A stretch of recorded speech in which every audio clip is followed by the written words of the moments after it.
Hi guys, and welcome to another episode of Degen BJJ with me, Irish Mike, and my co-host Ken. And today, on today's episode, we have Paddy Daly. Paddy Daly, all-round nice guy. Ken, intro him in. So yeah, BJJ blue belt, active competitor, training out of RGA HQ, lead trainer at Third Space, a grappler with questionable hygiene habits, who once upon a time I would have called one of my favourite training partners and a good friend.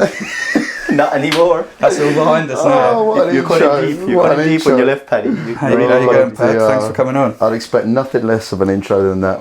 Thanks for that, boys. We're just missing the original DJ. To be fair, you were one of the original circles. So yeah, obviously man. We teed it up last week that we'd have you on. Thanks for joining us, brother. Man, it's a pleasure. In the sauna studio once again. Yeah, it's cooled down nicely up here. To be fair, it's nice now. Hopefully, we've got 3 lads up here in the recording equipment now, so it's going to gradually peak through the episode, I'm sure. Definitely. But before we get into all the like training, learning, teaching, all of that stuff, we always like to start at the beginning. So obviously how we met you and your intro into BJJ. I remember the first class I took with you because it was like an impromptu private, wasn't it? It was a NoGi. It was a NoGi Wednesday morning class, and it was just us two and Dom, our coach, were there. And I remember I rocked up and you were like, "Oh yeah, I competed at the weekend. Do you want to see my video?" And you showed us a video of you like getting 2 points and then getting triangles. That's it. I mean, that's the one. That sounds exactly right. Exactly like Paddy. We went into the class, right? Me assuming, this geezer competes. It's NoGi. None of us are wearing belts. So, as soon as we get to the rolling part after the technique,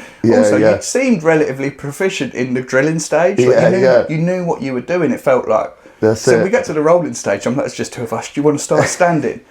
And we fucking go to war and 90 miles an hour. So I remember you fucking snatched I was single-legged you snatched a guillotine on me early, and then I guillotine, Mike style, Irish Mike style. It's probably closer than Mike's ever got to one, to be honest. My God. I managed to That's cut deep. Managed to weasel out and put a pace on you, and then after the class you're like, yeah, that was my first ever NoGi class.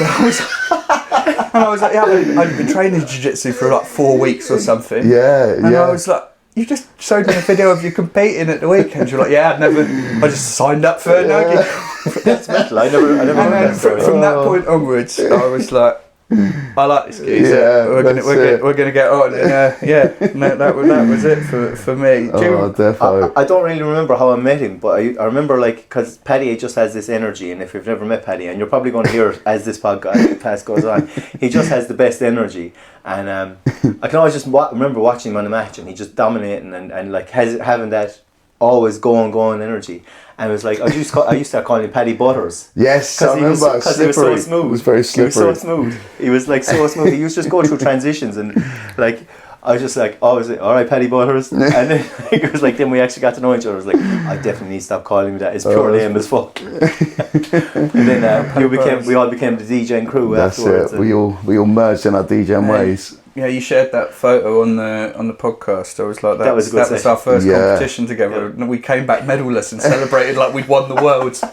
Went out in full steam. It was brilliant. But yeah, might have got barred from a pub. So good. That was a good party. But yeah, it's wicked. That NoGi class. I remember that clearly as well because I went into that comp pretty much with barely any jiu-jitsu experience. I started at Matt House January 2022, and I knew Adam Barnes for probably 10 years, just growing up through friends, and got into jiu-jitsu and came from a background of sort of doing a little bit of boxing, kickboxing and Muay Thai, and had a few boxing matches, kickboxing matches, and then saw the beginners course pop up sort of early 2022 on some form of socials, and I thought, you know what, New Year, I'll give it a go. I'll try.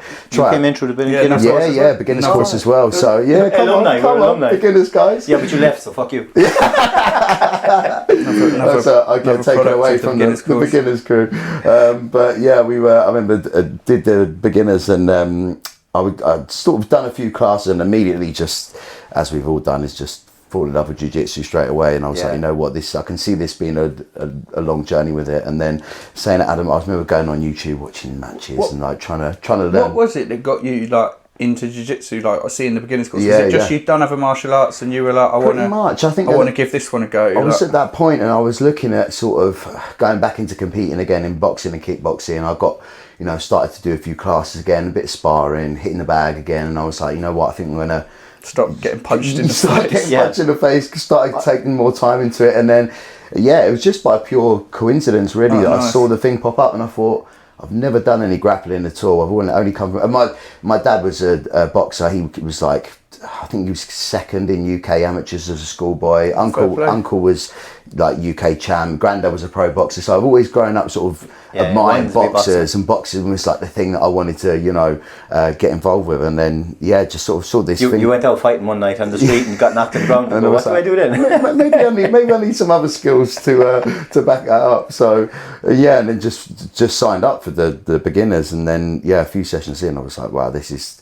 what I liked about it is, you guys all know, is you're fighting without that feeling of having to punch someone in the face and kick someone, and you're getting that thrill and that buzz of that scrap and that fight without needing to come away with black eyes or actually... I think that's a very good description of it, Do you know what I mean? You just have the clicky knees and fucking sore elbows. Don't ask us in 20 years. Exactly. We've got crippling arthritis. Exactly. But right now, hey, it's fantastic. To be honest, I'd rather have arthritis than be have a busted up nose. Have Parkinson's. So, true. That's the thing. You know. Bring the tone right down. It's just got dark all of a sudden. Get the mats. And then so I've done did a few classes, beginners, and I remember I'm going to do a grappling industry. Fuck it, it's just sign-up.com. I remember watching on YouTube, like, because I didn't even know that you had matches in jiu-jitsu. I just thought it was something you turn up and learn. Like, I didn't really understand that. Learning the way of the warrior. Yeah, I mean, it was just something you learned. I didn't really understand that there was like competitions and like that there was points scored and things like that. So I naturally ended up going to YouTube, watching stuff and IBJJF matches, and being like, oh right, so there's points and then just said to Barnsley, fancy me a bit of that. Yeah, I was like, all right, okay, maybe this is what I needed, like this, something where I can compete. So what month was it? Sorry, mate. Was Adam already come in the jiu-jitsu gym before you? Yeah. He just got his blue belt. Me and Barnsley got our blue belts at the same time. Yeah, so that would have been the December. Was that how far late he came in? That would have been the December. Yeah, that's it. And then you joined that January. That's it. So he's fresh off blue belt. That class must have been February. I reckon February, March. Because we ended up doing that other comp, the one we were talking about, which was my first comp as a blue belt. That was May. April, May? I think. I think it must have been May because I went. Yeah, that was. I think May time. So it was relatively quick though. You'd been there maybe 2 months, and then you did your first competition. Pretty much, yeah. So 2 months in, I was like, said to Barnsley, I was like, how long do you need to do to sign? And he was like, mate, if you want to go for it, just go for it. And I was like, do you know what? Fuck it. What's the worst that can happen? You get armbarred or tap. You know that Barnsley and. That's the fact that you tell that story is it's a very Barnsley thing. Like, just throw someone into something that they're completely unwitting for. He signed up one of his other mates to an MMA fight without letting them know. No, I think he either didn't let them know, or like he signed them up and then it was announced, and the fellow was like, "I'm fighting," and he's like, "I thought you'd like it," and then he ended up winning the fight by knockout. Shout out Adam Barnes. He's a cool guy. He's a good man. We love Barnes. Original Degen crew member. He is. He's an original Degen for sure. So and then you were just bit by the bug and. Yeah, and I just was like, you know what, let's just get stuck in. And the first comp I went, it was an all-stars comp. It was, I'm pretty sure it was towards the like mid to end of March. So I mean, I started the beginners course, started my membership end of Jan. So properly going at jiu-jitsu, we're talking 6 to 8 weeks probably. But you were training a lot. Did you have that work ethic back then as well? Yeah, I think because I know you used to do like 3 times sometimes. Yeah, I started off a few times a week. Sorry, not 3 times a week. I must make that clear. Yeah. Wednesdays, I tried to do it on my days off where I wasn't coaching at work. I was trying to do at least 2 or 3 a session. So I was starting. I chucked myself in a sort of 5 a week, really. 5 to 7 a week. I was starting at, and then when the comp came, that could be 8 to 9 hours a week though. Between the classes, you were doing, you'd be doing the hour and a half as well as the hours. Exactly. Yeah. So it was a good 8 to 9 hours a week. But it was. I mean, the first comp, like you expect, I got walked over in every sense. So I literally got armbarred in 30 seconds on my first match from close guard. I remember I got a takedown actually because I was waiting to go on, and the guy. I got a buy through, and the guy was was about to go on. He had he beat someone, I think, got a rear naked choke, got another sub, and I'm gassing him up. I'm going, yes, mate, you're doing great. The next thing I know, the guy saying, "Oh, you two guys are on next against each other." I'm thinking, "Fuck's sake, this is my first jiu-jitsu match." I've just watched this guy submit 2 people. I told him how good he was. Yeah, exactly, gassing him up like, "Yes, bruv, you're going in." And then, I got a step on against him, and I remember just going for I think I went for a single leg, took him down. I was like, "Right, I got 2 points." And as I'm passing, he closed the guard up and then managed to armbar me from close guard. I remember just thinking, right, I remember holding it and then just feeling the pop come and then tapping, and then I had a match for gold again, got triangled, and then a match in NoGi, and then I'd done literally 0 NoGi, just done gi stuff. But as you know, for comps, you get it's pretty cheap to sign up for 2 brackets. So I was like, especially if I thought it was the Grappling Industries, but if it was an All Stars, that's then it. All Stars. They always do that. If you got in early, you probably only paid the same. €10 exactly. They often do a freebie if you register early enough. Exactly. You get like division for free. Shout out All Stars European. Yeah, big up All Stars all day long. I think it was episode 2 or 3. We spoke about their competitive pricing structure. Listen, we love them. They're good. They run it well. More sponsorships. We want them. We want them, boys. We need the money. We did that bit to death last week, but honestly, we really need the money. Club needs the money, right? We need the money, right? Ex-Marshall Degen 10, 10% off all your products. So, sorry, Paddy. Obviously, Pad, like you're into jiu-jitsu now. You got your blue belt just before you moved back to London, and then now you're training out of RGA HQ, still actively competing. Yeah, man. We'll get into that. The kind of results of your comps and that towards the end. I think I wanted to talk, like I say, we've got you to talk about different kind of ways of learning. We know you've approached your training quite actively with your shoulder recovery as well, which we might touch on. But obviously your job, do you feel that like the approach for your job, you're as I said, you're kind of lead trainer at Third Space. That's it, so like obviously you're constructing programs for people, and you've done that for how long now? 7 years as a coach, and I've been at Third Space about coming up to 5 years now. So do you feel like your kind of experience from that? Are you qualified? Like, do you have qualifications? General fitness qualifications. Level 3 personal trainer. When you do your level 3, you get your level 2 to coach group exercise, CPD in boxing, cycle, other stuff as well. But yeah, just the general fitness qualifications it took to get there, and I've tried to do a lot of sort of studying outside of work as well, in terms of like guys like Michael Boyle. I find really great in terms of learning extra stuff about fitness and the way the body works and stuff. So yeah, I've been a little bit lazy on actually pure qualification wise, but most of it's nowadays. Do you really need a qualification? That's the thing. Once you get to a point, you're kind of like once you've got internet access and a little bit of knowledge, you can just kind of. You're in a place where like it's difficult for me to take the time now to go and invest the time and money to get something more when I'm in a nice place with it. But yeah, it's good. So do you feel your knowledge from that and your experience at work kind of influenced how you approached jiu-jitsu when you first started it, and like did it help? Definitely. I think jiu-jitsu, there's the atmosphere and the environment that I work in was definitely a good thing to push me towards working well in jiu-jitsu. Good carryover, like. Yeah, exactly. Being in the environment of a fitness background is a good place to be, because you're always in the mindset of trying to help people get fitter and move all the time. So, staying active, staying moving, and there'd be, for example, when I very first started jiu-jitsu, there'd be off-peak like yin yoga classes that I would go and do. So I go and do jiu-jitsu at 7 a.m. at Matt House, and then travel into London, go and teach a couple of classes, and then in the break I'd just go and do like a yin yoga class. And for the guys that don't know about yin, you're holding like long poses for long periods of time. So you might be in a reclined butterfly with your hips open, or you might be in certain positions where you're basically just opening your body up more. For me in jiu-jitsu, one of my best benefits is my mobility as well, is hips, shoulders, not shoulders as much now actually, but definitely definitely hips is a big part. And obviously, like you guys know, hip mobility in jiu-jitsu, retaining your guard, getting your guard back plays a big part. But being in that environment and working in that environment allowed me a lot to, even on breaks, just fitting in a little bit of S&C, doing some single leg work, doing some other stuff was definitely helpful towards it. Nice. I know you have coached jiu-jitsu, and I'm going to get into that story a bit later as well. Because I want to build you up before I knock you down, Paddy.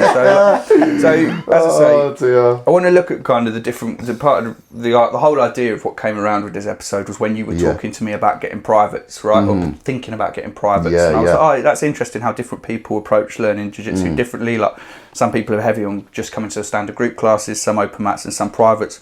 But before we get into specifically applying it to jiu-jitsu, I was going to talk a little bit about both of you's opinions on the different ways of learning. Like back when I learned about learning, there was only, to my memory, there was 4 ways, of learning. People were visual, auditory, reading, writing, or kinesthetic. When I did a little bit of brief Googling before this podcast, and people were saying that there were 12 different ways of learning. So I guess it's like genders, right? As we've gone.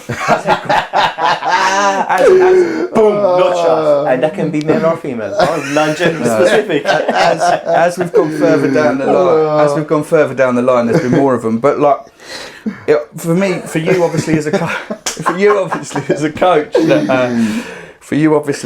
that teaches group classes very often, so you have lots of different people. Absolutely. I know I think there's a lot of parallels to teaching a jiu-jitsu class there, because you've got to cater to these different. So is that something you think about, the way that you try and, because when I was thinking about this, I thought, because he coaches, he might understand how to be coached. Yeah. Exactly, and so I was also thinking, actually, in a typical jiu-jitsu class, you do have those 4 types of learning. That's true. When the coach is demonstrating, that's visual. Yes. They're talking you through the steps. That's the auditory bit. If you take notes after class, which I am a big believer in, that's the writing part. time. And then the kinesthetic is when you drill it and roll for yourself. True. So, is that something that when you put together your programs or when you're coaching people that you think about, like trying to tick multiple boxes, or do you just think this is the best solution, so I'm going to give you what's best? I think I probably don't think of it as directly as those 4 categories, if you like, or those 4 sections, but I think of it more as like the skill set that's needed. So obviously the thing with the group exercise in the gym that I coach at, there's a lot of elements that you need to be good at in terms of music selection, your timing, your cueing of stuff, the way that you handle the room and the way that you deliver and talk to people. But I think there's definitely elements of that overlap with coaching jiu-jitsu as well, in terms of like understanding how to control a room, how to, in a group environment. For me, the biggest overlap is probably how to deal with one-to-one situations whilst you're letting a group run. And that's a big thing. I think the best coaches for me are the ones that will be able to spot that someone's doing something wrong or not understanding something, but then still be able to keep the whole room engaged at the same time. It's a hard skill. It's really hard because you've got the clock ticking, you've got someone that doesn't know what's going on, but then some people, you've got cues, you've got to time everything up well. So I think that is, as a coach, a really important thing to be able to do is coach one-to-one whilst coaching a group environment and keeping everyone engaged. Do you deal with a lot of beginners? Or would they be fairly advanced people that know, the majority won't be. The majority of people will be returners coming back, but you do have a lot of guys that will come in and it might be their first. You have guys that will come in, it's their first class there, but you watch them move and they've just got it. They'll hinge and row and they've got. I just imagine with your energy like that, if I was into the kind of workouts that you do and stuff, if I had met you, you were someone I would return to, because you've good vibes, you've good energy, and it's I just imagine you probably have people probably have a set of group of people that would fill a room for you multiple times. Do you have regulars to your classes? Big time. Yeah, a lot of the classes do have regulars that come back each week, and that's nice as well to see the same people coming back week on week. So when you're talking about pulling those short one-to-ones out of a group session, do you try and obviously personalise those one-to-ones to the way that you see that person? Definitely, 100%. And is that based around how you see them learning, in terms of some people are I don't know. It's mainly the way that, for me, it's mainly the way they're moving. So if I'm spotting someone's, if they're hinging into a position where they're about to do a row and their back's arched and their chest is curved in, then it's about being able to give. And sometimes I'll notice someone's doing that, but I've got a cue in 10 seconds on the clock where I've got to cue the whole room for something, and the music's about to go and the timing, so I'll have to leave them to do that, and then the next time that time comes up, exactly, let them do it wrong for a little bit longer, and then the next time that gap opens up, then be able to go over and cue. So is it all kind of spin kind of thing, like where you're all working to? It's a mix. So it's a high intensity kind of. Yeah, a lot of the concepts I teach are high intensity. So one, for example, it matches your personality. Yeah. one for example is called Formula 3. So it's got 3 lines of work. So it's 9 minutes on each block. You've got a line of rowers, and you've got a line of kettlebells, and you've got a line of dumbbells. And you'll have people maybe in one line will be doing like an EMOM, so have to do kettlebell swings and squat and press with the bell, and then maybe press ups, and then the dumbbells will be doing something and the rowers will be doing something. So they alternate then during your different cues, is it? Exactly. So each line will have like a different cue. So you've got to be you've got to be looking at the clock, and you're looking at each people moving the right way. So yeah, it's basically knowing the amount of time that you've got and being able to cue each person, and that's another skill, I suppose. Yeah, exactly. Yeah, definitely.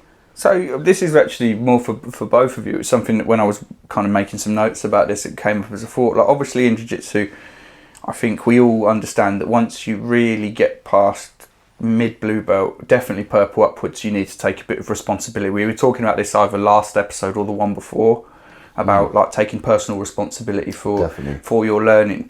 So with that in mind, do you like obviously, you know, it's nice if a coach can cater things towards a learning style. But do you feel it's more on the coach to cater their teaching style to the student, or more on the student to identify how they learn better and then extract what they need to from the class through leaning into their preferred style of learning? I gotta go with the latter, like, because I mean I'm someone that doesn't pick up stuff well, but like other people pick up stuff, and like, not that I'm not, but like I have people like yourself and Rob, and there's other people in the gym that like say, oh, if you want to go over that on Sunday, like it depends where. I suppose it would be gym specific, in my opinion. Yeah. But like, because I don't run as fast as he would do, like, and that's just typical anyway. But that's just how I'm built or whatever, you know. Yeah. But obviously he both done martial arts in the past, so maybe it's something to do with that. But I think like I'm not going to expect any coach in the gym to spend more time with me while everybody, I mean, it's a class for everyone, and there's like 30 people in the class. Yeah. Like now, they do walk around and correct mistakes you make, but it's like they say, drill like it's true. Zach's drillers are killers. True. Yeah, drillers are killers. No, it's a good point. I think the main responsibility falls on the student to, if you feel like there's something you need to put the time into more. But then also, I think as a coach, you have to have an awareness, especially for me. I think if it's especially more towards jiu-jitsu, if someone's turning up regularly and they're passionate and they want to learn, but there's clearly an element that they're falling down on, then I think as a coach, then you owe a responsibility for that person that's paying their membership and turning up to spot it and say, right, maybe I can help you on this. But the main responsibility obviously is on the student. Because let's say like, look, you are that student that's falling down in that area, and your coach has tried to kind of show you something. Like ultimately, if you learn better by just drilling that technique to death, then the responsibility is on you to find the time to drill that technique to death until you've patched that leak. To be fair, as someone like that doesn't drill the technique to death, I do like even. Like shout out to boys, like when we started doing passing drills, Roshan and Ben, they used to, and like I used to always do it after them, and they said last 15 minutes of the open mat class after the main class, all they do for the last 15 minutes is drill. And like that's when I actually started passing your guard. That was the first time I started passing, was after about 3 weeks doing that. I don't remember it. If I could get there again now, it'd be fucking fantastic. So those days are gone. To be fair, when I say drilling in that context, drilling can take any form. Like drilling can be, you know, just working on that specific technique in sparring. Yeah, as well. Yeah, sorry. But so now that's interesting. No, I agree with both of you. I thought that. I just wondered if I was, you know, as a coach, whether you felt more weight on your shoulders, or feel that, you know, there is still a burden on your students to come up and be willing, be coachable. That's it. That's the phrase you hear a lot. Isn't it? Exactly. Like, to be good at jiu-jitsu, you need to be coachable. And I think it depends on the student as well. If the student is turning up regularly and is passionate and really cares about it, for me as a coach, then I would definitely give them a little bit more time than somebody that's there once a week that doesn't really give a shit. That's not doing something right. I'm like, well, you're not putting the time or energy in. But for the ones that care, then you've got there's a responsibility for the coach. I think that's fair. So let's slide it back towards jiu-jitsu. Like first about actually jiu-jitsu training, because I want to get into on the mat versus off the mat as well. But group classes, open mat and private. So I think I'm going to, in terms of on the mat training, I think if I'm going to separate it into 3 general categories, that's probably, you know, obviously not separating drilling from sparring, from technique work, from being coached. I'm talking about, you know, generally the 3 ways you can attend a jiu-jitsu gym would be, as a group class, would be attending an open mat or getting privates. Definitely. So what do you think the value, have you got, I know you were talking to me about maybe getting privates. I have one thing that I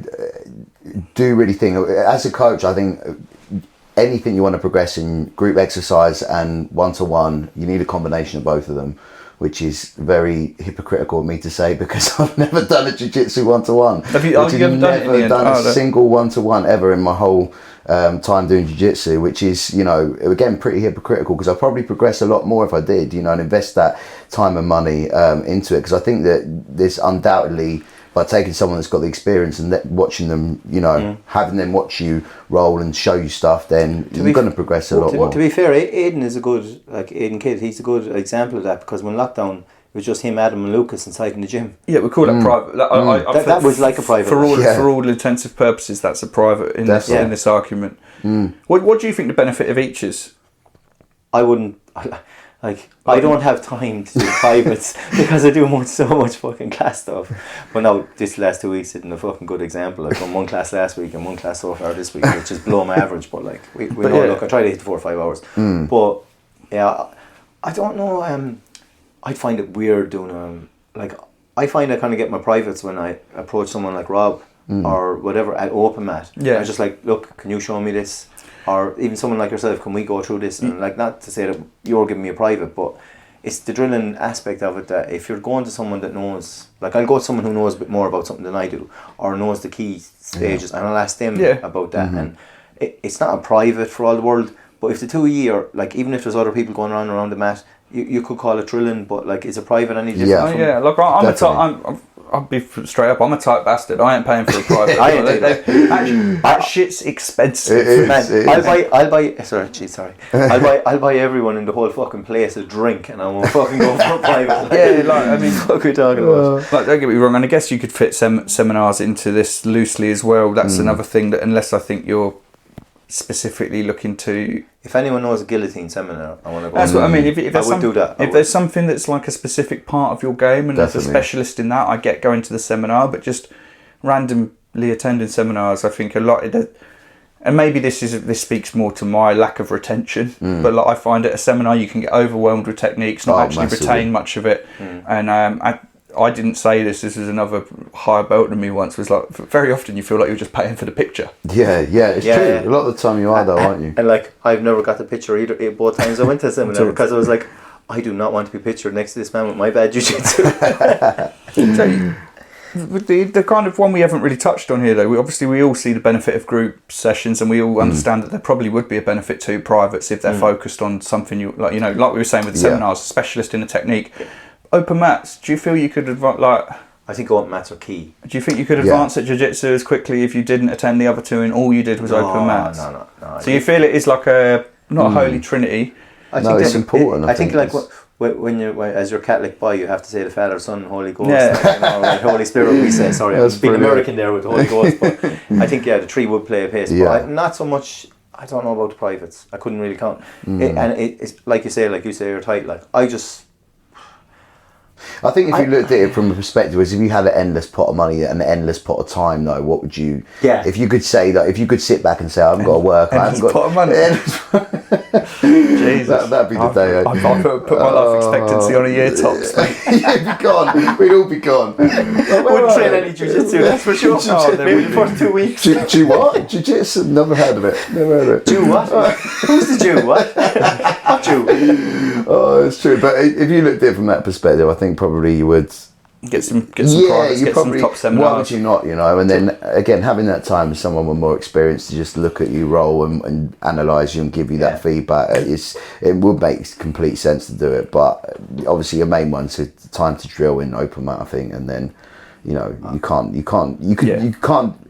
arguably you can't do classes. I'll be honest, like the whole reason like I don't drill as much as I should, I'm just retarded and I love sparring. I just love a good spar. Everyone loves a good roll. Yeah. But you couldn't do privates but not classes, but you could do the other way around. I think arguably, you know, so privates and not classes, that's like the celebrity purple belt. Exactly. To be fair, like, I know that there are some. I hear Russell Brand does do the group classes. You know, I hear that his belt is legit. I know that Tom Hardy does the Tom Hardy classes. But did you see the Ashton Kutcher is one of the ones that got his purple belt by not doing group classes? No way. There was a video of him rolling, and it was like, oh dear. Yeah, that makes it clear that you need to roll with.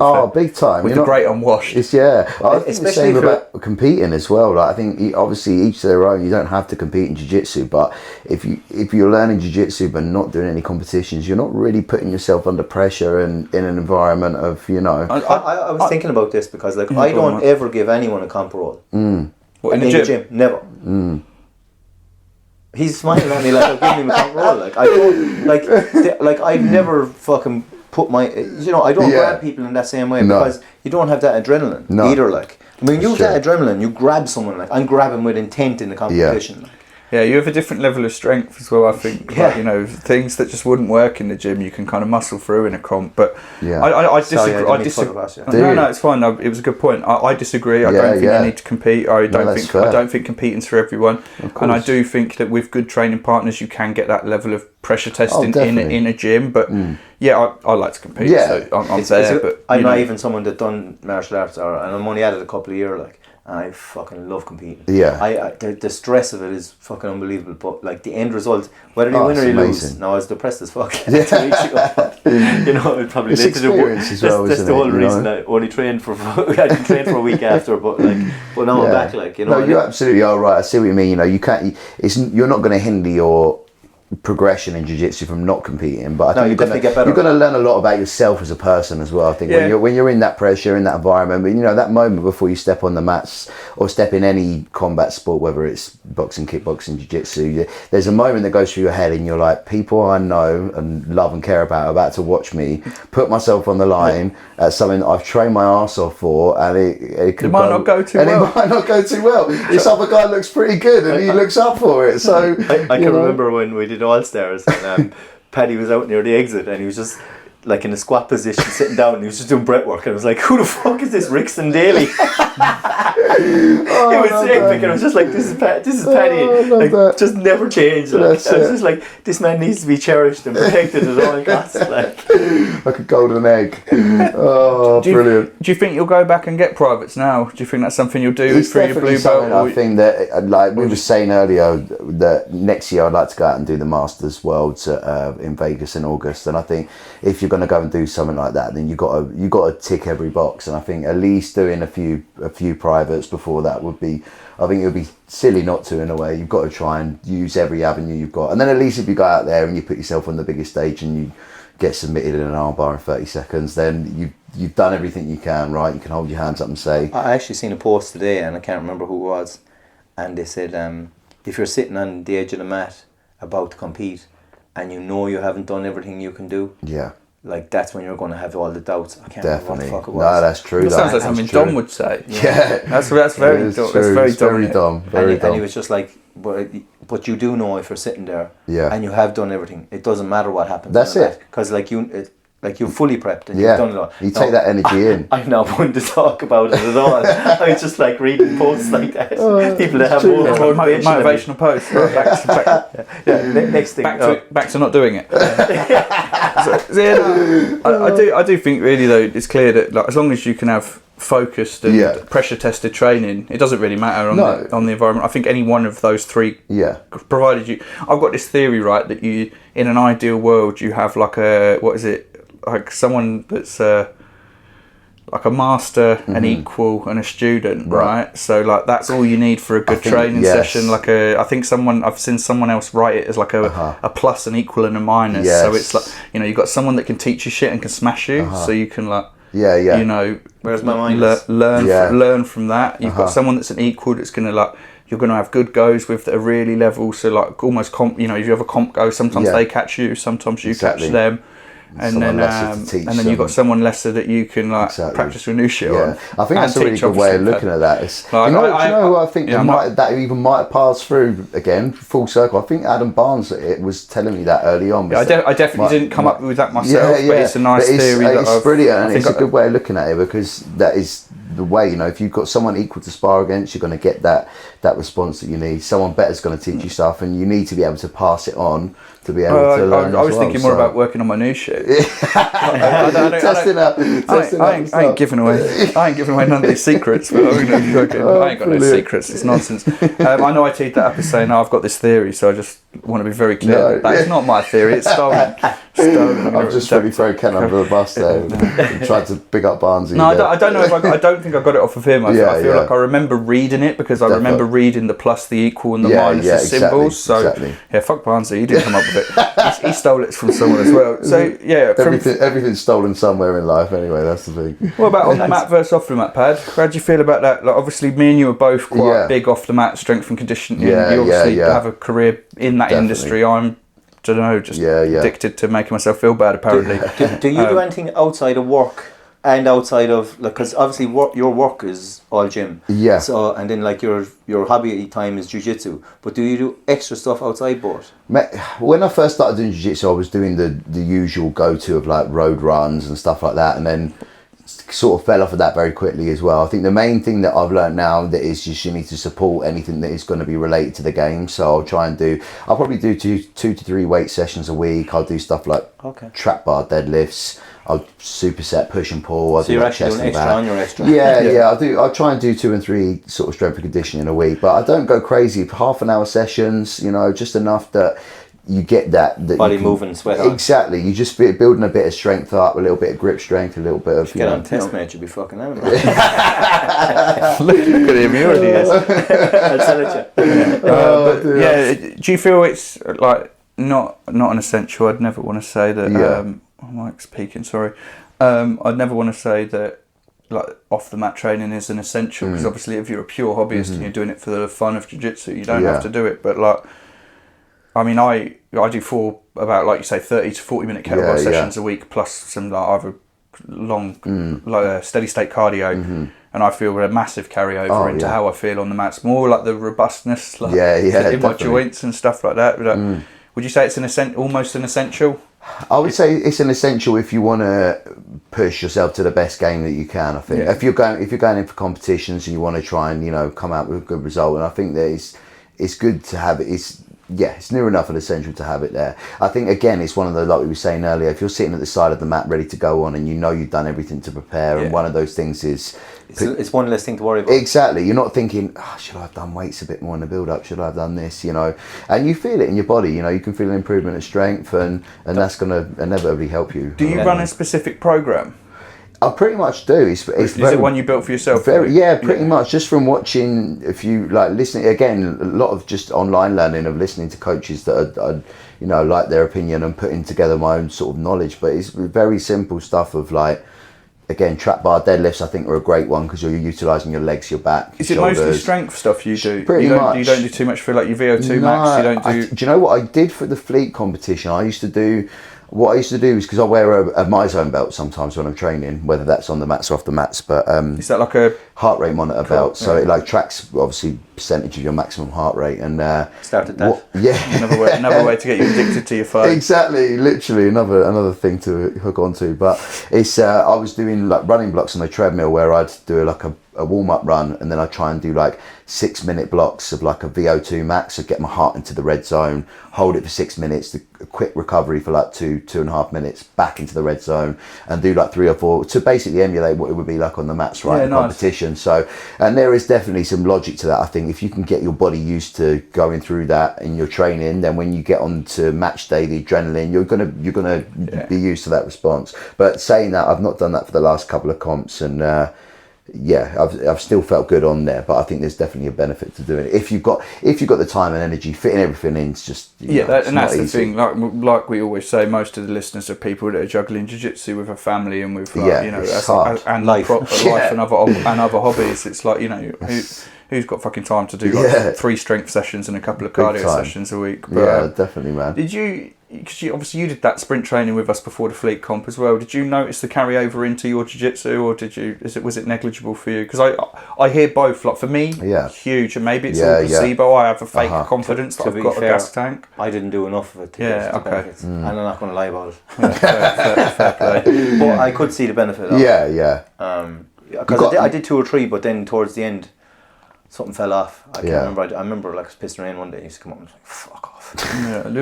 Most of the rainy ones though we did at the actual gym. We just did mat conditioning. I didn't know that was going to happen. And then I skipped one, and I was like, I just got scared that Dan was going to grill me, so I didn't go back the next week. And I think the competition was the week after, so I did 3 weeks on, maybe, and 3 weeks off.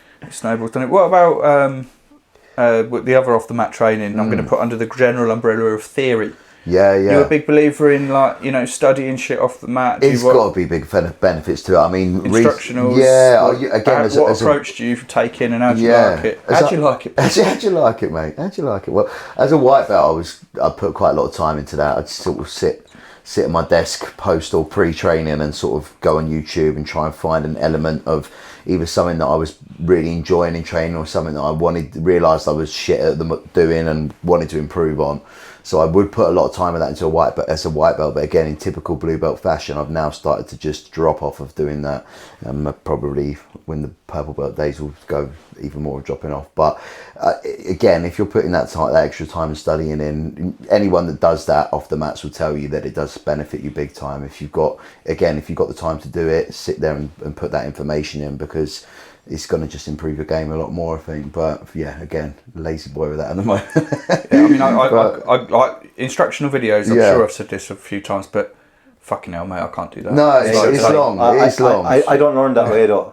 Because I fuck up even on the drill, and I can't learn from watching. Like, I need to fuck it up 5 times and get it half right the 6th time, and then realise what you're going wrong, and you know, by 10th time I still don't have it right, but I have an idea where I'm going wrong. And you know, I think it comes back to what you were saying about different types of learners earlier as well. I think especially when you're at a white belt, you have to try all these different things and see what works for you. So, like we were saying, you have to empower yourself to find out what type of learner you are. Exactly. And if you're doing instructionals and you're putting something together and you're practicing it in your front room floor, and then you go to training and it works, and you're like, fuck, that works for me, fucking run with it, grab it, take it, run with it and do it. And then if you're like us and you can't be arsed, or it just doesn't go in, then you try different ways of learning. Like, I sometimes use YouTube for a specific problem. If I keep seeing myself in the same spot and I can't, and, like, you know, let's say it isn't something that's come up, or I've asked a couple of people at the gym and they've not really given me a high value answer, I'll look to a few people that, like, you know, you respect online. But most of the off the mat stuff I do is just watch tape. I used to love it, like, when I boxed as well. Like, I can just watch, like, classic fights, because that's definitely, you know, jiu-jitsu, watch classic match. And you can you can learn. Like, I'll even watch, like, the fucking like the Mundials from, like, the early 2000s, like Rogers tear and stuff that. Love it. So that I can get kind of invested in a narrative there, whereas definitely. like watching an instructional is like going back into a classroom for me, and it's not for me. I don't. So I think we all kind of understand. It'd be nice to be able to do off the mat theory, but it's a special type of definitely. Special type if it doesn't work for you, I don't think anything. You that. Shouldn't force yourself to learn something because, you know, a coach or someone a higher belt tells you that, oh, you need to do this is going to make you better. Like, everybody is built differently, and like you said earlier, we've got different ways of learning, taking that information in. If it's not for you, and don't beat yourself up about it, just find another way that is better to learn and progress. So. Did you find it different, not between learning and stuff, but when you moved to another gym, like, was there butterflies, like, starting the first class or whatever? Like? Yeah, a little bit. I mean, most people that's a good question. Did you notice many, like, major differences in, like, the instruction, the way the class was structured, anything that really came up? It was very similar. I mean, obviously Dom, our coach at Matt House, came from RGA where I'm at now, so there's obviously a dynasty there in terms of the way that he's learnt to then pass that on, but it was very similar in terms of the delivery of the class and the structure of it. I'm saying, like, the people, like, what was it? Because obviously it's London, it's a bigger place. I think there was definitely a, like, there was definitely a turn up on my first rolls with people of equal belt and equal weight. Like I wanted to not prove myself, but to see how I actually, all right, I'm stepping out of my comfort zone. I'm in a new place. It's like a competition without a competition. Oh, you turned it up, did you? Yeah, I think it's probably the first few rolls. They didn't turn it up on him. Probably like, who's this guy just coming in, just trying to stick it on everyone? Paddy comes in at 9 and turns it up to 11. Like he's like that fucking man that had 11 on the speaker. Yeah, but yeah, I think that naturally, there was a bit of that as time goes on that you're settled in now, so you don't. Yeah, exactly. Well, like for example, one of the guys I train with regularly, Adil, he's a blue belt at RGA, and he's very good. He's a coach at BXR as well, so he's a fitness trainer as well. Very good shape and very same conditions, same way, both blue belts. Perfect. And, very good training partner, and straight away we both clocked that it would be good. But then, like one of the first sessions we did, I think it was in closed guard. I was trying to pass, and he had my arm in a position. I just thought, I'm just not going to tap here. And then this is probably like our first spar together. All of a sudden, I hear the pop like a double pop, and I think tap straight away like a lunatic. I'm like, da. And then he was like, "You all right?" They obviously felt the pop go, and you just think, "Fuck!" Like, and then luckily he wasn't too bad. Sort of felt it for a few weeks. Ice it up in a few weeks. That was pure ego of like, right, I've got someone same belt, same weight, so I've got to try and Apparently, there's no ego in jiu-jitsu. It's all fucking ego. That's another one of the many jiu-jitsu lies. The same as you don't need strength. Yeah, definitely ego. It fucking helps. Big time. Obviously, you've got all these great ideas about jiu-jitsu, structuring classes. So you actually have coached a jiu-jitsu class, Paddy. So let's see how you put this. Let's see how you put this theory into practice. So how did that go? Tell us about the opportunity and what happened. Obviously, like I said earlier, I've been coaching quite a long time now. So 7 years as a coach, and I love jiu-jitsu, and I'm looking forward to being a jiu-jitsu coach one day as well. So you've been training what now? About 18 months? Just over 18 months, I think. Yeah. Pretty solid. I've been that 18 months. To be fair though, your 18 months wouldn't be a lot of people's 18 months because you put in a lot now. I've pretty much not taken a break in that time. Just as a quick aside, do you count mat hours? Do you document them anywhere? Yes, I do, and I don't. I think I'm somewhere at just over 300. I think. Okay. So I'm I think I'm between 300 and 350. Somewhere like that. Yeah, 18 months. And competitions, I think I'm 12 competitions. Yeah, I think that's what really stands out. 18 months, 300 mat hours isn't astronomically high. Obviously, exactly. Yeah, you did have a shoulder injury within that. Exactly. So that's two months off which meant 2 months of zero training. But I think the competitions are what really that's the main thing that's pushed forward. But no, not at all. Back to the embarrassment. He built you up now. He's going to break it down. Yeah, for the sweat pouring down my forehead as I'm telling this. But so where I coach at third space, there's obviously more of a roster system of higher belts will take classes to cover if they're around. And so there's a jiu-jitsu. They teach jiu-jitsu at quite a few of the clubs, but there was an emergency cover that needed for a NoGi class at one of our clubs, and I said to the coach, look, if you want me to coach here, I'm up for it. I want to go and do it. And he said, look, let's get you in there. Let's go and do it. So, he said we're going to do some. I think there was submissions from closed guard, and anyway, so I get to the class, and I've been coaching quite a long time. I coach thousands of classes. I turned up, I could feel the nerves of being an early coach again, and sweaty palms, and just feeling a bit on edge, being extra myself. Hello guys, you all right? How you doing? Yeah, okay, yeah, how's everyone all right? So I do the usual, we're jogging around, we're warming up, and they're doing high knees, heel flicks, we're doing forward rolls, we're doing backward rolls, and I'm like, right, okay guys, we're going to do forward hip escapes. So I drop down to demonstrate forward hip escapes, fine. And then then I go to demonstrate a break fall, right? And bearing in mind, anyone that's done jiu-jitsu, like a break fall and technical stand-up is pretty beginner. It's day one. It's right at the beginning of jiu-jitsu. They both should be day one. Break falls. Yeah. I learned them day one. And the most basic thing you do before you break fall is you look behind you and you see where the next person is. So I've got someone doing forward hip escapes behind me, and in my adrenaline, a bit nervy, I've gone to demonstrate a break fall and not check behind me, and my head, as I break fall, my head has hit the back of someone's head who's doing a forward hip escape. And then his reaction was very, like, oh no, and that was obviously when the fear broke into me. I was like, oh my God, I've hurt this guy. And yeah, he sat to the edge of the mat, and Was it back of head to back of head? It was back of head to back of head as well. And I'll be honest, obviously I've got a hard head. I've come from a family of genetically people with hard heads, and I didn't feel too much on mine, but he obviously felt it on his, and I felt very bad for him. And he put to one side, and anyway, carried on coaching the class, came back to him, spoke to him a little bit.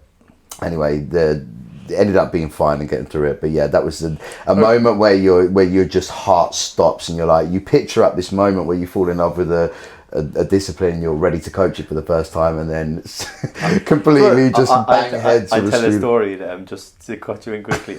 I did the same thing on top of Dom's legs. No.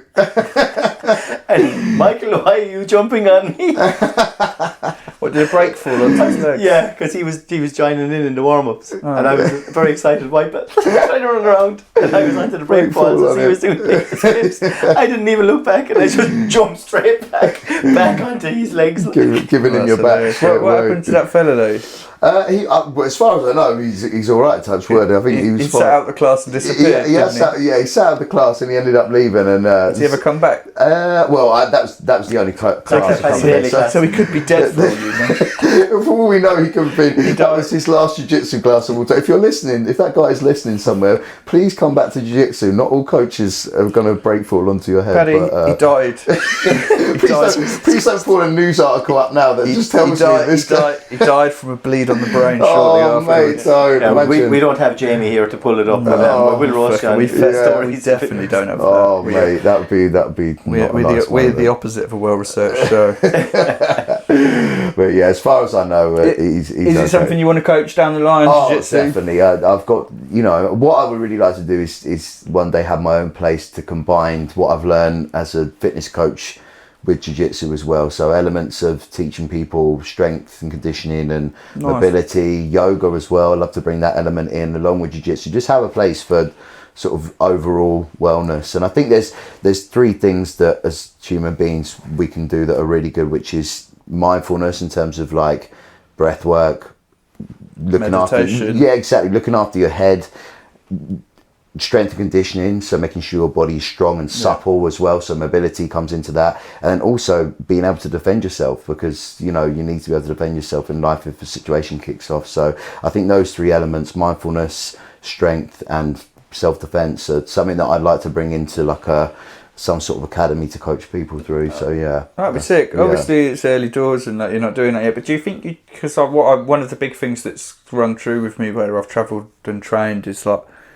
jiu-jitsu classes are pretty formulaic, man. They you might get a kind of jumbled up order of the same things, but generally it's a warm-up, it's a technique, it's some positional stuff, and it's a roll. Would you, with your expertise in personal training and in fitness, pedestal now. Fitness, mate, I told you, it's a roller coaster to me. But yeah, like, is it something that would you structure it differently? Would you change anything around? What are your ideas? This is a quintessential blue belt conversation. Just talking around. Well, first things, I'd scrap the warm-ups. Just coming straight into sparring with no drills. An hour of sparring and start off rolling light and building. Where do I sign up? Take my money. I think there's definitely some logic for the way that it is at the moment, because you got to get your heart rate up, and you got to get all elements of your body moving. Lower body, upper body, core, and you got to get your heart rate up. So the general warm-up, I think I immediately did actually. That resonated with me from the first one on the beginner's course, because I could just see that from coaching and just doing fitness in general. The way that it works is actually pretty good in terms of getting your body ready for a workout. So I think there's probably a bit of tweaking you could do with bringing in certain movements that you prefer to get your body moving in certain ways. I think it's very methodical with forward rolls, backward rolls, hip escapes. It's just the general first three drills. I think you don't necessarily, look, how many drills do you actually do that have a forward roll and backward roll in? Probably not that many, from like if you're learning armbar from closed guard or just general fundamental drills. There's probably not a lot of movements that have a forward or backward roll in. So maybe more drills that would cater to that, I think. But I think there definitely needs to be an element of getting your heart rate up. What I like at RGA is, depending on the coaches, they'll do the old school line up jumping jacks count 1 to 10, and then like on the 6, 7, 8, 9, 10. I'd leave. I'd leave in the morning. I got blamed for push-ups last night. Oh, this is hilarious. So like when we line up to stretch off at the end, it's you know, right, if you're not in the right lines, this is quite traditional martial arts, to be honest. Which it's something I'm quite glad our gym doesn't have too much of. But this is one of the things. Like if the lines, it's pretty much Dom just being a sadistic cunt, to be honest. If the line, because he cheered last night when the lines weren't straight, because it wasn't a mad session. I think it was like six fives of sparring, but the last 2 rounds were no break to fit them in. So it was like the last round had been like a 10-minute round or something. Yeah. And then it was like line up, and then when he does this countdown like 10, 9, 8. If you're not in your line, and when the line wasn't straight, he was like, yes. Like it's put people in pain. It's the happiest I've seen him in a while. And like I was behind someone, and then people moved, and I was no longer behind someone. Yeah. So I got blamed, and I was like, "Who the fuck moved?" And he's like, "Michael," and I was like, "For fuck's sake!" And he said, "Right, we're doing 20," and I said, "Let's do fucking 30. Fuck it, let's do 30." And he's like, "No, we're doing 20." And by the end of by the time I got to 10, I was like, thank God he didn't make me do 30. Yeah, so that's one thing Mark could definitely scrap. But yeah, you wouldn't change it too much then, based on your knowledge of fitness and knowledge of what the body needs. Yeah, I think if off the top of the head, I think there's not a lot that I would change about it. I mean, like I said, you've got to get your heart rate up, and you've got to get all areas of your body moving. I'd maybe sometimes reduce it a little bit in terms of like, I'll be a little bit more specific on the time frames. I think some academies, some classes can overrun it a little bit and do that one or too many exercises. When I was in Carlejo, we did 30 minutes. 30-minute warm up. I personally think because you end up drilling to start with your class. If you are going to build drilling into your class, and that's going to be how you teach the technique. Because drilling's generally lower intensity. I don't understand why you wouldn't incorporate the drill into the warm up, and then. What I do quite like sometimes at RGA, they'll get you to do like, you'll be on your feet and they'll say, right, 1-for-1 takedown entry or something like that, which is really nice, or 1-for-1 guard pass entry, and then you're doing it, and the person in the back's not resisting. The warm up technique is relevant to the sport that you're practicing. Exactly. Chaz does it like that. Yeah, I think that's good. Again, it's being efficient with that time, that it's moving your body in the way that you're going to be moving it. You know, because I think a lot of the time that injuries happen, knees, hips, necks, is often because you've spent too much time on warming up one part of the body, and then you put big impact in another part of the body, and it's not prepared for it. So, you know, I think by having it specific to what you're going to work on, definitely, I think it's probably more efficient. That's fair. Yeah. Nice. Definitely. Obviously, I was going to talk about kind of, you know, your output, but we've kind of touched on your results a little bit. You know, you got gold at Surrey. You were double gold before that, wasn't it? Double gold at DNA, and then gold at Surrey. What's coming up? Your first competition your second competition, was that when you went out foreign? That was Mallorca, that was Mallorca. That's perfect. Perfect segue, Mark. I was going to transition into the travel check, because we always like to touch on. I'm actually in Mallorca this weekend as well, so shout out Joe, who's got the Mallorca BJJ gym. So I'm coming to see you, Joe, who's actually got his black belt off Roger at RGA as well. So he ran the Mallorca Open. Is it a British guy that runs the gym out there? I think he's American, Joe. Yeah, he's American, but he moved to London. He got his black belt off Roger. Now moved to Mallorca and set up a couple of gyms out there. And is that an RGA affiliate? He's no, they're not. They're independent. But he's So I just was last year on my birthday. I was like, you know what, I'm just going to go out and do something for myself. So I just was I'd done one jiu-jitsu comp which we covered earlier, which didn't go too great, but and then I was like, you know what, I'm going to book another one, go out and do one. Did you do two-way classes, or was it? I did, yeah. So basically he messaged me like a week before and was like, look, there's only a couple of people signed up. I think there was 5 people signed up for my actual weight category, which was the 67 kilos at the time, and he said that there was only a couple signed up, and then more signed up before. But he said, "Look, I'll put you in for the 73 as well, and we can put you in for that." So I ended up doing the 67 and the 73. But yeah, it was great. I went over there, did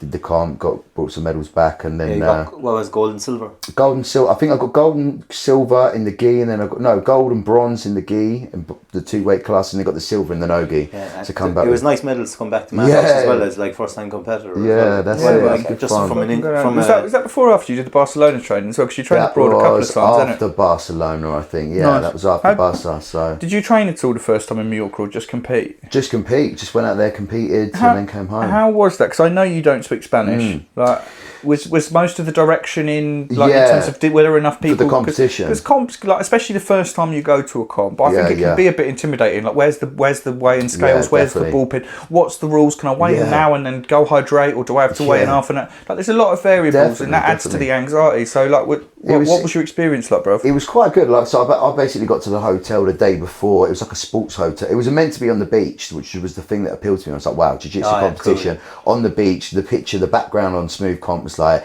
guys competing with the beach, and the sea in the background. I was like, wow, so on the weekend of my birthday, I'm going to go and do it. And then it got moved to a sports hotel because they had some problems with doing it on the sand. Beach. Exactly, and some permission with the, I don't know. Gets everywhere. A big thing with competing on the beach is the sand problem. And then basically it moved it to this sports hotel in another part of the island, and I got there the day before, and then the guy that run the comp turned up, and we were having a beer, and I actually helped him lay the mats out on it was like a paddleboard court. So that's why you got those favourable decisions then. Yeah, exactly. That's why I got the extra points. That's why you won your gold by 17 advantages. Imagine.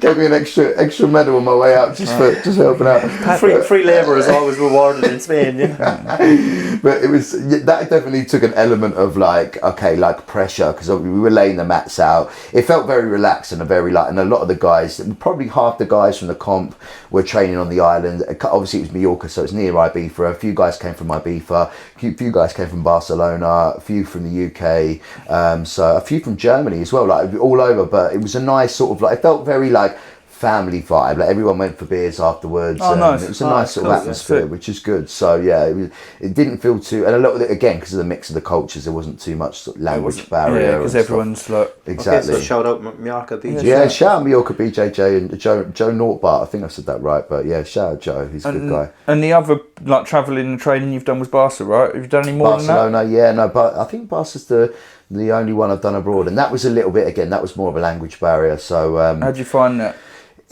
That was as a no stripe. So I'd just come off the back of the All Stars comp, no stripe white belt, and it was a bit of a challenge, because it was barely anyone in there spoke English. There's about 15, 20 people in there, and it was very, again, going back to full circle, going back to visual learning. It was like, I have to watch every grip. I have to and he sort of looked at me as he was saying the drill, but he didn't speak in English. He just looked at me to slow it down and see where I was at, and I was just sort of nodding away. And I think he put me with a brown belt who obviously took his time with me and slowed it down a lot more. But it definitely was a good experience, because it taught me that you can just, it made me focus a lot more. Jiu-jitsu is a language that's the thing. And when you're at that stage where you're a no stripe white belt, you're still understanding the concept of learning. And I think I was like, oh, grips, that's what, he's grabbing there, and he's looking at, he's moving his leg there. So it actually made me watch a lot more, I think. Which you probably pick up a bit more, because you're not focusing on what they're saying, you're actually focusing on movement. Exactly, definitely. I definitely think that it gave me a different appreciation for when I was in South America, and I'd be in classes where there was little to no. Although most of the classes in Brazil were taught in Portuguese, so like even if I was paired up with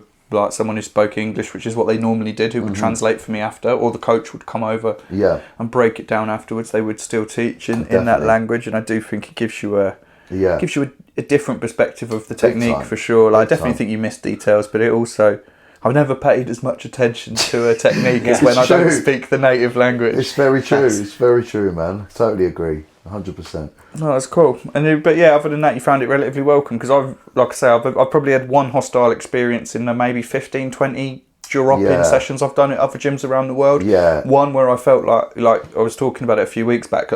I don't know if you've ever had it in a role, because I've had it at Matt House with brand new white belts that don't really get what jiu-jitsu is, and they think it's a fight. You get that moment where you're like, oh fuck, this guy is trying to hurt me. Oh, this is no longer us doing a sport against each other. This is someone who's trying to physically hurt me within a very loose rule set of what they believe jiu-jitsu to be. Yeah. They generally don't last that long, though. No, people like that will drop off because they'll understand that that's not what the sport's about. Or they just get, they figure out very quickly, shit, actually this is what I need to be doing. But did you have any of that, or was it pretty welcoming? No, definitely not over there. It was very welcoming. I mean, it was, again, I was very, very early on in the journey. I was not even a stripe on the belt, but it was the roles I had over there was... I actually think that it was only positional, so I couldn't full spar, so it was just positional sparring. But everyone was pretty welcoming in terms of no one sticking it on me, or I didn't feel out of depth at all. So yeah, I think I've been pretty fortunate in terms of dealing with people like that. Not too many people that have had that sort of like. Maybe a couple of roles. I'm trying to dig my brain now. Looking back at this, it's probably been at some point, but yeah, it's been. So, me and Mike aren't renowned for our memories, mate. So, we'll forgive that one. But yeah, I mean that kind of rounds out what I wanted to go through. Mike was going to talk about some recent news. We did put you up, but mate, we didn't get any listeners' questions. No one gives a fuck about you. Not even my girl. I thought she was going to throw me under the bus, and and we would have let her as well. I know you would. I was expecting that to come in. She missed a trick there. We would never not read a question, but no. Since she left my house, mate, no one gives a fuck about it. So must be the way. Must be the way. I didn't get a laugh the first time, so thank you, Michael. So you were going to talk. What was it you wanted to talk about, Mike? Recent news? I was just talking about like all this. I think we were talking about before about the boxing thing and Nate Diaz versus Jake Paul. I was like, 2E obviously boxed a bit, like and I was just like, I fucking hate it. It's not boxing. No, what? That's not boxing. Well, like I didn't watch it. Right, like I watched very few boxing fights in my life, and most of the stuff I watched has probably been stuff that's happened in the past. But like this whole YouTube thing of like, but Nate Diaz shouldn't be getting bet in a fight. But Nate Diaz shouldn't be boxing some young lad. He's fucking full weight category. I don't want to weigh into this. So they're not the same weight category. He's full weight categories higher than him. Nate Diaz competed at 155 mostly, right? That's it. And so like that fight was I think they did a catch weight of 185, was it? Yeah, but Nate not cutting weight would probably be 185. Boxing, that would be 3 weight categories or 4 weight categories above where he competed. But they both weighed in at the same weight. Yeah, but let's look at Nate's actual weight. But did he weigh in at 185? Yeah. Because he hasn't cut weight clearly. But what I'm saying is, their real competitive weights. Nate is 3 to 4 categories below him. Look, we've got tonight. You got Who's Number One. To be honest, I say tonight. So if you're listening to the podcast, it's Friday and you've missed it. So watch the replay on Flow Grappling. There's some fucking great scraps. Watch real scraps. Don't fucking give your money to that nonsense. That's all I can say about it. I just think it was just. It's the fact that they're picking apart these MMA guys who aren't boxers. That's the bit that annoys me. All these MMA fellas saying, like Dustin Poirier, I'm a boxer. Nate Diaz, I'm a boxer. No, you're a jiu-jitsu guy. That's it. You're an MMA fighter. You're not a boxer. Like boxers are solely on boxer. And just to be clear, Jake Paul isn't a boxer either. He's boxing 3 years. Yeah. But he's only fought one boxer, and that boxer was also a part-time reality TV show. Yeah. And I can't believe we give this more time than we do actual competitive jiu-jitsu matches. It pains my soul a little bit. But I can see Ken just dying away slowly. To be fair, I don't follow much of it, but we were actually talking about Fionn Davis. Yeah. She's just a beast. She's fighting. She's got a scrap against Rocha's daughter. Tonight. And that's going to be a scrap. Yeah, and then who else? Merigali's on the card against Duarte. Who else? Don't give him shit lately as well because he's always outspoken, but they're trying to say he's like Gordon Ryan, but Gordon Ryan is more political, isn't he, with his stuff? I do think the Merigali's shtick has changed a little bit since he's been in that camp. But 100%. He's unbelievable though to watch. Yeah, he's great. He's great to watch. And to be honest, fuck it, a little bit of banter like that Fionn Davis quote from earlier. It's very good. I can beat you wherever you want, bitch. Yeah, it's like it's good for the sport. I like a bit of friendly chops in, man. We're all about the banter. So big time. But is there anything else you want to plug or bring up, Pad? Not really. A quick little story would be quite funny to share is when we did that picture we shared yesterday, the one from the cage. That's the next comp as well that I've got. I'm doing the cage one again, but in the gi. Is it in the gi?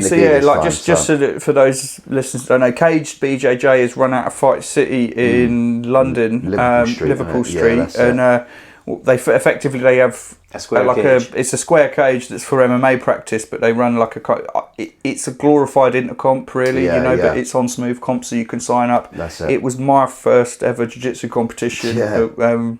Mike, your second or third? Oh no, you'd been competing in white belt. Were you a blue belt at that point? It was no. I was white belt still. Yeah. It was good fun. But yeah, we had a good crowd of us. I think we had 5 or 6 of us competing, and then we had a couple of people who came to spectate and cheer on. And then we went ballistic that night. As in we got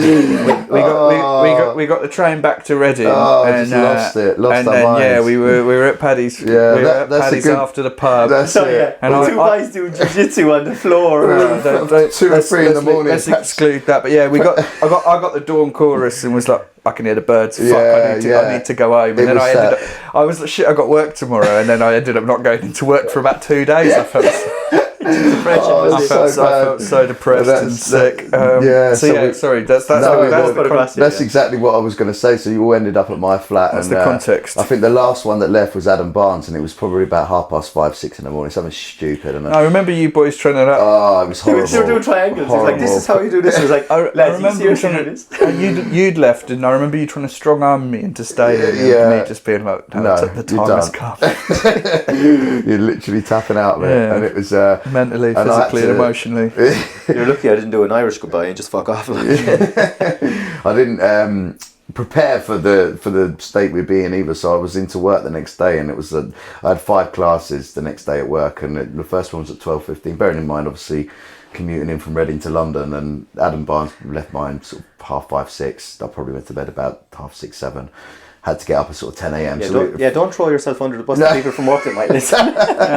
So a few hours sleep. I've done it. We'll just say a few hours sleep, but I got up and went into work, and I was pulling myself together through the day, and I actually handled the day pretty well. All the classes went well. Got through the day pretty good, and the last class of the day is just like 7 o'clock on a Monday night. It's called Speed Fiends, and it's on the treadmills, and all the members have the headphones on, and it has I have the microphone and the headphones, and I plug my MacBook in, the music comes in, and I've set out with the headphones, and I've put my MacBook on the side, and everyone's getting set up, and there's a couple of minutes before the class, and they put the headphones on. And one of the guys, he's come up to me and said, how'd you get on the Jits comp? I said, oh yeah, really good. And this guy I'm quite friendly with. I said, oh, it's great, mate. I've got a wicked time. I've got 1 win, a couple of losses. I had all the guys are back to mine. I only had a few hours sleep. We were up late, and I've come into work, I've been wrecked all day. Literally only been to bed a few hours. And then at the end of the class, realised he put the MacBook on, played the music. He told me at the end of the class, he's like, you do realise at the start, you had the mic on and none of the music playing, so I had 12 members on the treadmills with headphones on, with me whispering in their ear basically that had no sleep, that had struggled through the day, and I had no music, just silence and me explaining my state of struggling through the day. So yeah, that's a nice little link up to that. Phenomenal. That's kind of exactly why that was the kind of the little degenerate BJJ chat we've got that night was the birth of that. Like, definitely. Kind of fitting, very fitting DJ moment. So let's just to keep it on theme on the way out. What do you think the most important aspect of training is, if you were to pick one? It's gonna be cliche, but just keep turning up. Just turn up. Don't unless you've got something really. That's what my note is. Volume. Unless you've got something really big getting in the way, like there's something major in your way. Even if you've had a good session, turn up. You had a shit session, turn up. Just keep getting there, because either way, that's the only way you're going to progress. Consistency. That's it. You've got to. You see it in the gym. The guys that are doing the best, they just keep showing up, man. All right. Perfect, Pad. Well, thank you for coming on, brother. Michael, where do they get us if they want us? Yeah, I'm just going to give Impact MMA a shout. So if you're listening to this on Friday, they have an open mat on Sunday. Friday? Sunday. You'll be listening on Friday. So if you're listening to it the day it's out, on Sunday, I don't know what my day is. 13th, yeah. They have an open mat, open to all academies. I think it's free. Don't quote me on that. But hit them up, or else just turn up. Check their page out, Impact MMA. I think they're trying to get a few people down. It's a friendly place. I've been there before. I'm probably going to come through. We'll see what happens. But other than that, you can find us at Degen BJJ Pod on everything. Like, follow, share, subscribe. Look on Spotify. Please follow. Give us a rating. It all helps. DM us more in, lads. If you want to get more involved, we've WhatsApp or DM us on Instagram. You know, like we appreciate the listeners, but we'll give you any question you want to ask. We'll answer, lads. We have no shame. We're running out of ideas, guys. Give us ideas for shows. I have to give Matt a shout out from Matty. Matt Blau from SBG Shropshire. They dropped a message and said, do you know if you want to come up and train, lads, we will go to your gym and train and talk nice things about you afterwards. If there's any gym you want to come and have a roll with us, or invite us to have a roll, we'll rock on. We'll have a roll, and if there's someone that has a nice, like you have a story or something, we'll have you on the podcast as well. You know. Yeah, we'll look to get up to SBG hopefully later this year, and we'll book that in, do a couple of sessions. Hopefully have a chat with Mikey. Now he's got his black belt. You got anything you want to plug, Pat? I don't know if I do, to be honest. Cool. I think that's pretty much it. Just shout out Matt House, shout out RGA. How can people reach you if you want to do a class with you? If you want to reach me, follow me on Insta, Paddy _ daily. Shout out to Third Space. We've got a lot of clubs opening up with Third Space, so keep it close. If you've not heard of Third Space and you are listening in London and you've got a nice bit of some bougie shit, if you've got a nice bit of cash to spend on a luxury experience, we've got clubs open in Wimbledon, Richmond, Clapham, all over. So look out for Third Space. Shout out to everyone I train with at RGA and all the coaches. Shout out to the Matt House lot. And cool. Shout out to Franks as well, who's progressing a lot in jits as well. She's doing great, so keep it up, Franks. Shout out to Mrs. Let's go. Chalking up the good ones. as if she's still listening. Yeah, exactly. She's turned this off a long time ago. As if she's still listening an hour and 30. No, she's definitely waiting to hear when is he going to mention it. Like, comment, share, subscribe. If you've learned anything from this, it's train jiu-jitsu, travel the world, get on the session, play it to your nan. Much love, everyone. Good luck.